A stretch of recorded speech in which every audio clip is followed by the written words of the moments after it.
A Formiga Gembaúba é uma organização que nasceu há 5 anos e ela é uma organização sem fins lucrativos que promove a educação ambiental por meio do plantio participativo de mini florestas nas escolas.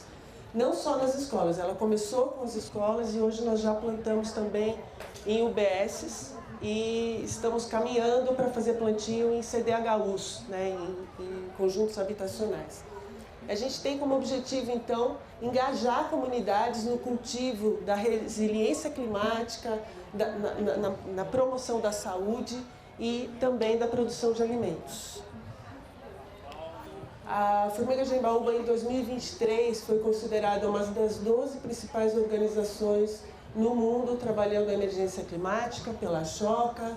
Em 2022, nós passamos a integrar o Pacto pela Restauração da Mata Atlântica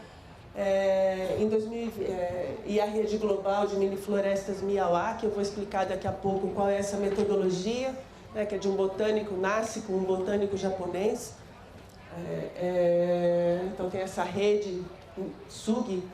Em 2020, nós fomos selecionados como uma das 10 organizações da sociedade civil para implementar os objetivos de desenvolvimento sustentável. Enfim, a Formiga Gembaúba tem uma vida curta, mas a gente tem tido aí um reconhecimento internacional importante. Aí, para começar, assim, o que é que nos move, né? O que é que fez com que pessoas de diferentes áreas abraçassem essa causa da educação ambiental e do plantio de mini florestas urbanas, especialmente numa cidade como São Paulo, né? Com todos os desafios que isso implica. Então, o que nos move, né? Então, se a gente olhar, por exemplo, para os últimos depoimentos do Carlos Nobre, um dos principais climatologistas, né, do Brasil, em setembro do ano passado, ele deu, numa entrevista ao Estadão, ele coloca que o aumento de 1,5 grau era o máximo que deveríamos chegar, segundo os acordos climáticos mais importantes firmados nas últimas décadas. O objetivo era não deixar passar de 1,5 e a partir de 2050 já começar a remover no mínimo 5 bilhões de toneladas de CO2 por ano da atmosfera para chegar em 2100 com um aumento de 1. Mas infelizmente já estamos atingindo 1,5. Estou apavorado, ninguém previa isso, é muito rápido. Quando você vê um climatologista do porte do Carlos Nobre falando estou apavorado, o que a gente faz com isso? Eu trabalho há 25 anos com educação ambiental e a escolha sempre foi pela corrente de educação ambiental crítica. Então a gente não constrói conhecimento por construir. A gente não traz informações, constrói conhecimento, ok, todo mundo entendeu, vira a página e continua, muda o assunto. Né? Não, o que é que a gente faz com isso? E aí, quando você incorpora isso, você leva para a sua vida profissional também. Né? Então, o que é que a gente faz com essa situação? Agora, recentemente, num seminário que eu participei, o seminário COP30 e o papel da educação climática no Brasil, agora em fevereiro, Carlos Nobre de novo falando, se não acelerarmos a redução das emissões de gases de efeito estufa, chegaremos em 2050 com um aumento de temperatura de 2,5 graus. Atingiremos pontos de não retorno. Teremos a extinção de todos os recifes de corais e de várias outras espécies. Gente, 2050 está aqui, né? Está na porta, já chegamos. As metas do Acordo de Paris têm que ser muito mais ambiciosas, temos que zerar as emissões até 2040. Então, o que é que a gente tem feito com isso? Né? A partir desse conhecimento, o que é que a gente faz? Além de ficar assustado, né? Qual a ação concreta? Então, essas mini florestas que a Formiga Gembaúba tem, eu vou falar dos números daqui a pouco, mas o plantio de mini florestas, a gente tem plantado mini florestas em média de 300, 400 metros quadrados, tem até de 1.000, mas até pela limitação de espaços disponíveis, a média é de 300, 400 metros quadrados. Elas diminuem ilhas de calor, melhoram a qualidade do ar, reduzem a poluição sonora, produzem alimentos para pessoas e outros animais, porque a gente tem plantado muitas frutíferas, né, silvestres principalmente. Aumentam a infiltração e o armazenamento de água no solo, sensibilizam as comunidades escolares para a urgência da regeneração de ecossistemas em relação às mudanças climáticas criam corredores de biodiversidade na cidade, melhoram a saúde das pessoas e, o que dialoga muito com o projeto anterior, criam salas de aula ao ar livre, espaços de aprendizado e conexão com a natureza. Por quê? Porque essas mini-florestas plantadas nas escolas, elas não são plantadas em áreas de difícil acesso das crianças, lá naquele cantinho perto do muro onde ninguém vai. Não, elas são plantadas próximas às áreas de circulação das crianças e elas têm majoritariamente uma clareira onde as crianças, os professores são estimulados, motivados, participam de vivências de professores, motivando o uso dessas clareiras como salas de aula ao ar livre.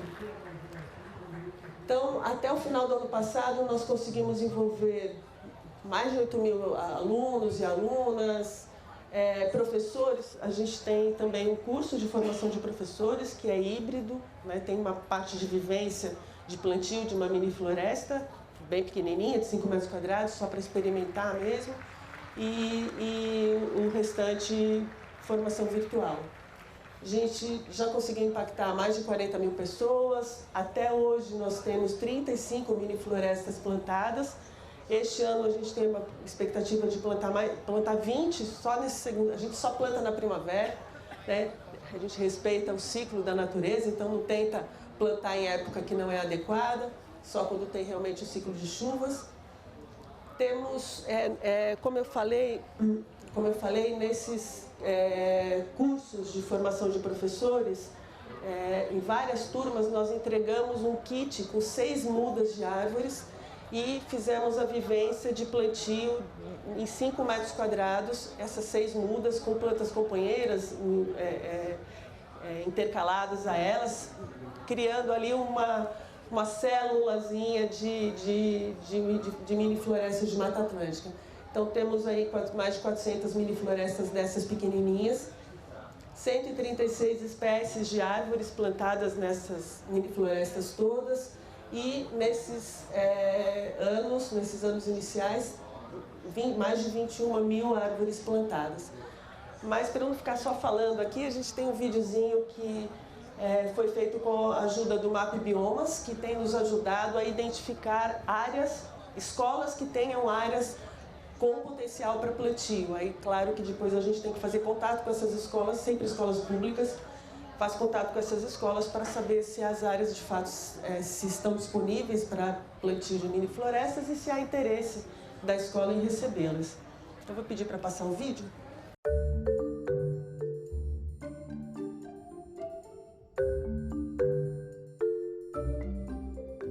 Uma figueira, imbiruçu, aroeira. E aí aqui tem pitanga, jabuticaba, goiabas, araçás, cabeludinha, cambuci. Tem muita vida aqui nessa florestinha, né? No Céu Campo Limpo nós temos uma floresta de Mata Atlântica. Olha que incrível isso, né? Dá vontade de ficar aqui e plantar mais. Sim, é muito divertido, porque a gente aprende coisas novas, né? Aqui tem um lugar onde começa a raiz. Tem um objetivo mais específico de médio e longo prazo de fato, colocar a regeneração de ecossistemas como um tema importante nessas comunidades. Quando a gente fala em plantar, em regenerar um espaço, a gente fala em ressignificar aquele espaço. Eles participaram desse projeto desde o preparo do solo, fizeram várias atividades pedagógicas, desde pintura com a terra, conheceram as árvores, criou uma educação ambiental maravilhosa. Dá uma apertadinha. Ela serve para ajudar, né, ao nosso mundo, ajuda, dá frutos, Dá também, elas produzem oxigênio. ajuda a conservar também o nosso mundo. Que eles também são agentes de mudança e que essa mudança local, de alguma forma, interfere nessa mudança global. A gente já fazia uma pesquisa por imagens de satélite, né, manualmente, e para depois fazer uma visita técnica, procurando essas áreas nas escolas. É uma cidade gigante, então é difícil a gente ganhar escala buscando essas áreas, em quais escolas tem áreas para mini florestas. Até que entramos em contato com o MAP Biomas e eles super se interessaram em trabalhar em conjunto com a gente para adaptar a tecnologia deles para fazer essa varredura automatizada em todas as escolas da cidade de São Paulo. A gente mapeou todas as áreas livres de edificações e arborização na cidade de São Paulo. A gente já consegue identificar as áreas aptas para um grande número de escolas ao mesmo tempo, cerca de 3.000 escolas. A gente também colocou a informação de declividade e também as áreas que são pavimentadas ou não pavimentadas. Mais de 600 escolas parecem ter área para mini-florestas, né? Isso é incrível, essa junção maravilhosa da restauração, da tecnologia. E a comunidade também está cuidando dessa floresta, ela está cada dia mais bonita. Esses dias uma família veio colher feijão andu para preparar o feijão andu em casa com o filho, que ajudou a plantar esse feijão andu. Olha que rico isso. É de significar esse espaço e de entender que você é um sujeito de transformação positiva para aquilo que você queira, né? Então eu acredito sim que a gente possa formar uma nova geração que vai trabalhar na regeneração do planeta. A gente faz esse trabalho porque acredita nisso. É um espaço de sala de aula em céu aberto, então segue para os próximos anos. Nós vamos cuidar dessa floresta e trabalhar nela.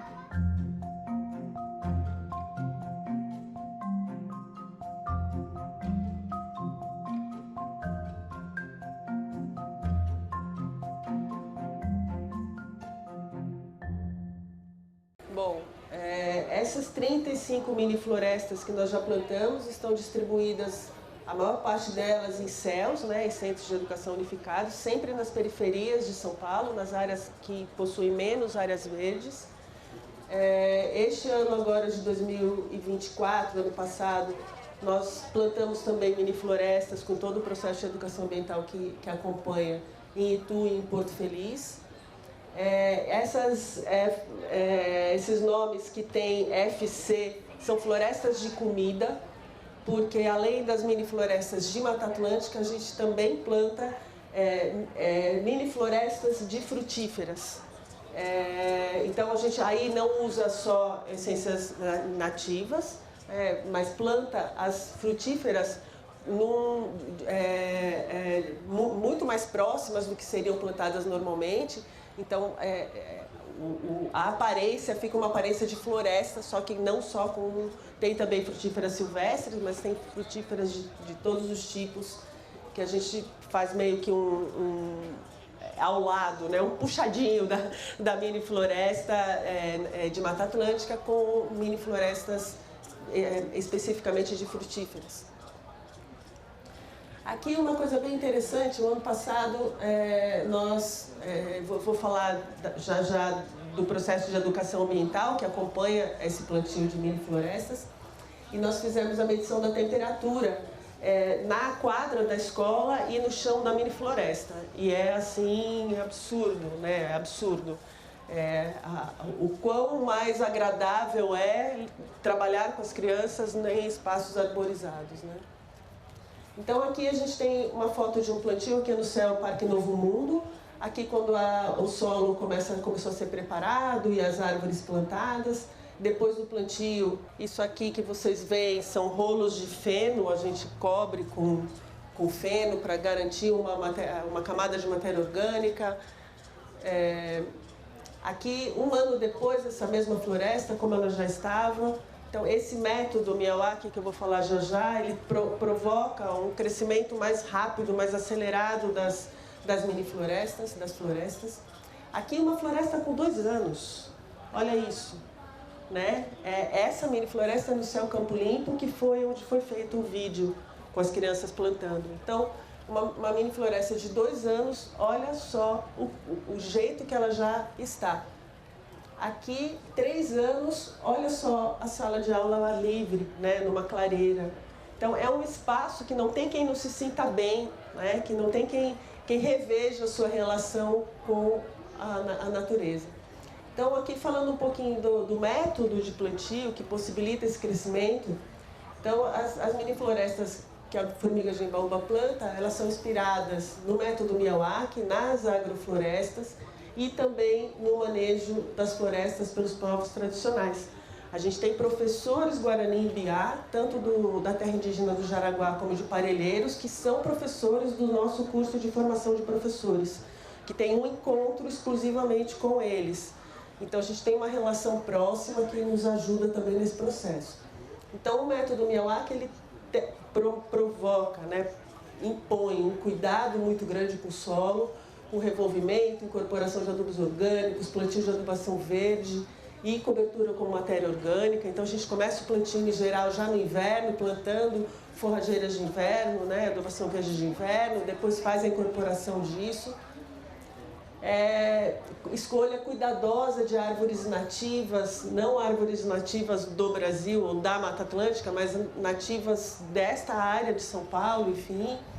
Plantio adensado com 2 a 3 mudas de árvores, isso no início causa um impacto, muita gente, às vezes familiares das crianças falam, não, está plantando errado, imagina, muito perto, né? Então depois eles veem o resultado e tudo fica bem.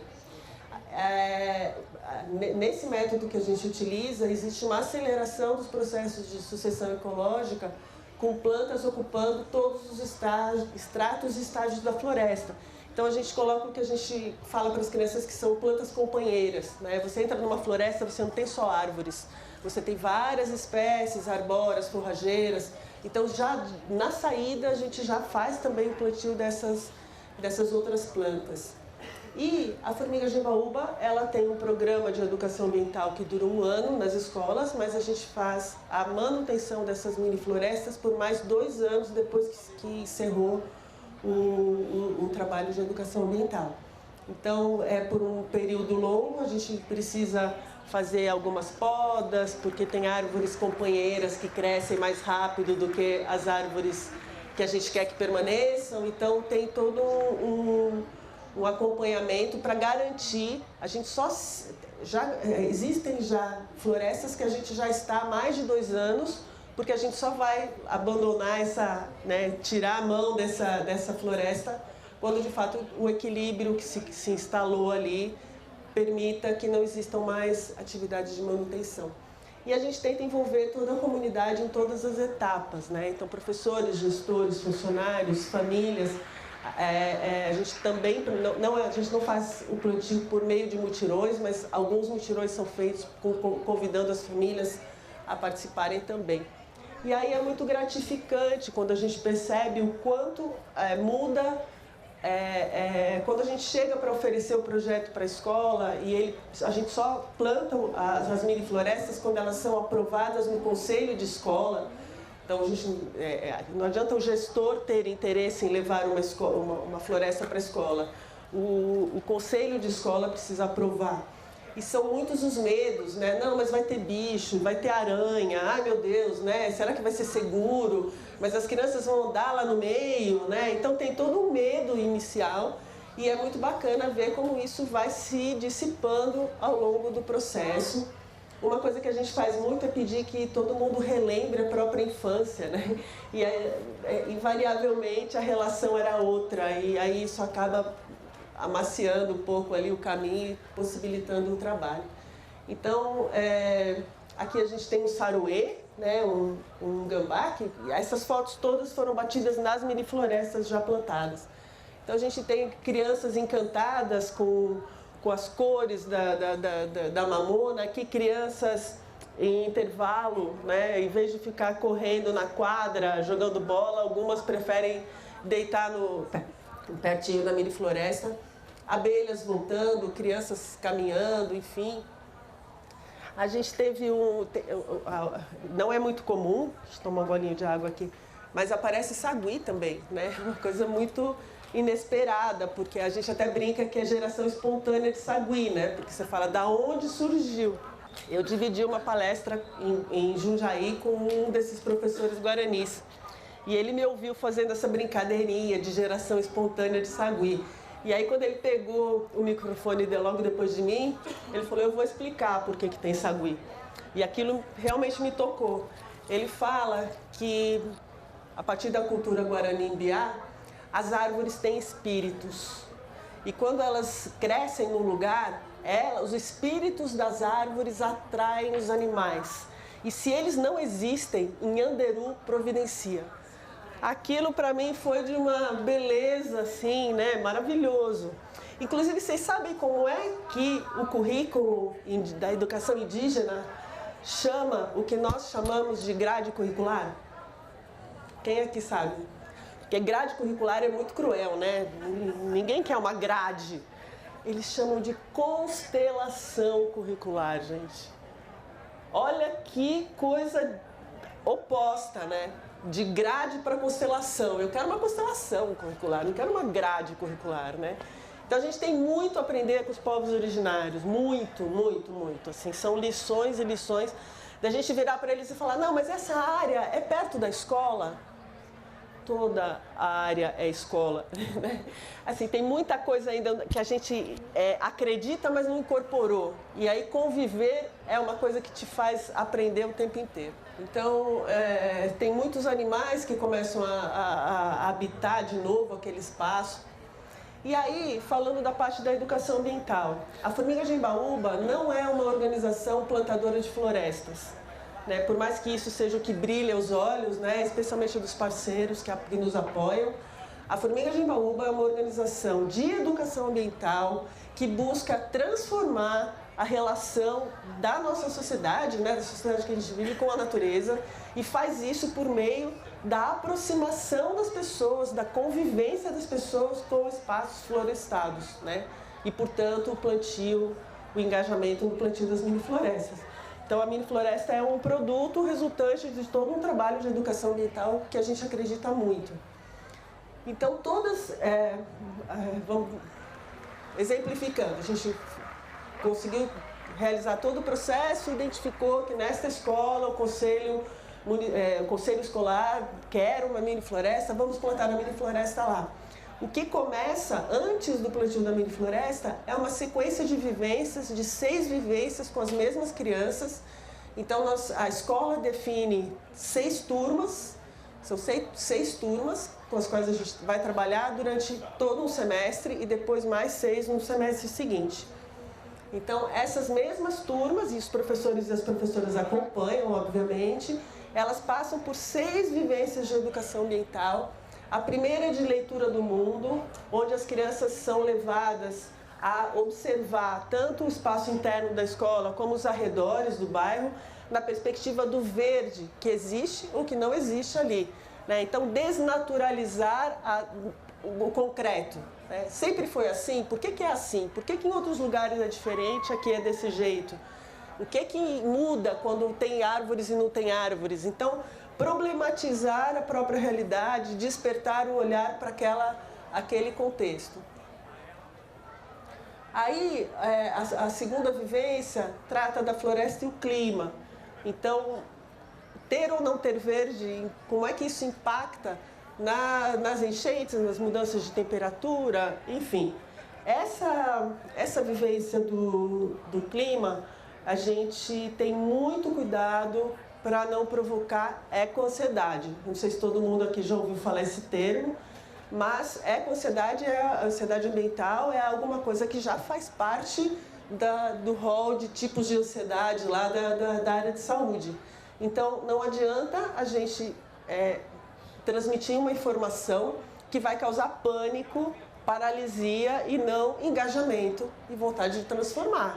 Então, a Formiga Gembaúba trabalha desde das creches, das 6, até o ensino médio. Uma coisa é o jeito que a gente desenvolve essa vivência com o ensino médio e com o Fundamental 2. Outra coisa muito diferente é com CEI, EMEI e séries iniciais do Fundamental. Com CEI, EMEI e séries mais iniciais do Fundamental, o que a gente vai fazer é motivar muito a convivência, a contemplação, a construção de laços afetivos com a natureza, porque a gente só vai cuidar daquilo que a gente conhece, daquilo que a gente ama.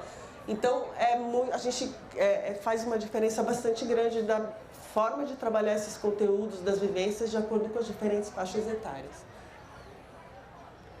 Aí tem uma das vivências que trata do solo. Então, qual a importância do solo, como é que é o solo, os diferentes tons de solo vivo, solo compactado, solo com matéria orgânica, solo mais arenoso, mais argiloso. Uma outra vivência é com relação às sementes, e aí a gente faz a gente chama de bercinhos voadores, mas o nome mais conhecido é bombas de semente. Então as crianças entendem a importância da semente.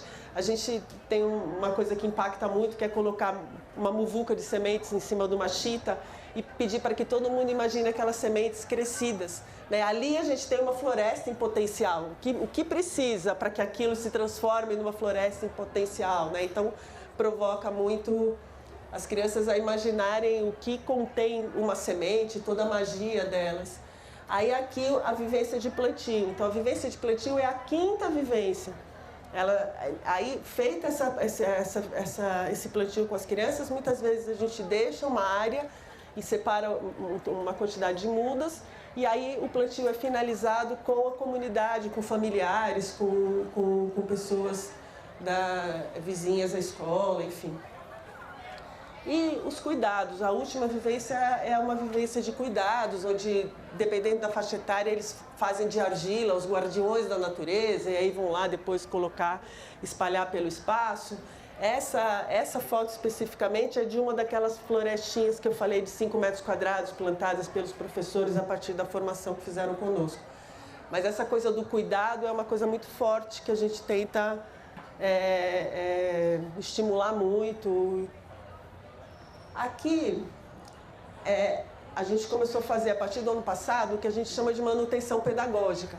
As florestas têm a manutenção das árvores em si, mas e como é que ficam os professores? Porque escolas que a gente saiu em 2022, 2023, por exemplo, mudam as equipes, muda a direção, e aí, como é que faz? Então a gente começou a voltar nessas escolas e fazer vivências de educação ambiental nas florestinhas já em crescimento, já crescidas, com as equipes pedagógicas.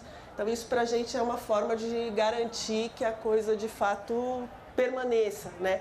A gente não quer que seja tem um mato ali, né? Não é mato, é uma área de floresta, de mata atlântica, semelhante a que existia aqui nesse território há milênios. Então aqui é uma atividade com uma das nossas educadoras, com professores do CEL Vila do Sol.